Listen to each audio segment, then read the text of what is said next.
إلى متى سنرى نفس الوجوه التي كانت تظلل الناس طيلة 23 عاما وتمجد نضال بن علي وتطبل لسياساته؟ هذه الوجوه هي التي صنعت مسرحية ليلة 14 جانفي.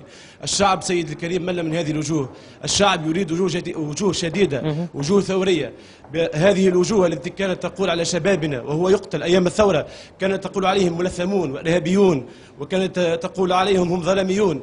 هذه الوجوه لم نعد كشباب ثوري، لم نعد نطيق أن نراها في مؤسساتنا الإعلامية. هي اللي تحكي عليها تقريبا 99% ما عادش تظهر. تفضل. ابدا بالبي دي جي ديجا. مدام ايمان بحرول كانت تطبل سيد بن علي وحتى ابدا بها هي قبل. انا في نظري لازم هذه الوجوه يتم محاكمتها اصلا، يتم محاكمتها. لا ما نحبوش محاكمه على الاقل. شكون يحب يجاوب؟ والله هذاك بالنسبه للوجوه الناس كل تعرف اللي من ابناء المؤسسه في حد ذاتهم كما قالت مدام سيام احنا رفعنا قضايا في الفساد وابناء المؤسسه تحركوا من 14 جانفي، والوجوه هذه اغلب الوجوه ما عادش موجوده. يعني اللي تشوف فيهم الوجوه انا حكايه على 23 سنه، يعني الوجوه فما وجوه اليوم تقدم عمرها يمكن 33 سنه، يعني ماهيش الوجوه نتاع 23 سنه اللي يحكي عليها.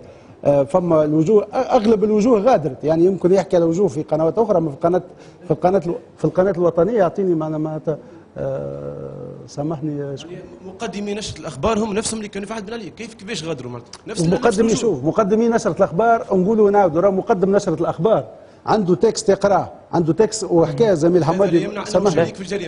سامحني هو قرأ تكست، انا مانيش نبرع فيه، راه هو قرأ تكست معين، ولكن اللجوء اللي تحكي عليه هذا الكلها بعدت من التقديم حاليا.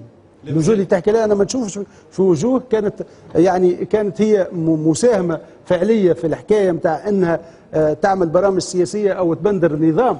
اغلب الوجوه غادرت، يعني اللي كانت تبندر للنظام اللي احنا نعم نرى احنا كشباب نرى الوجوه هذيك هي نفسها ما تغير فيها حتى شيء، ما تغير فيها حتى شيء. خلينا نشوفوا سؤال اخر وبعد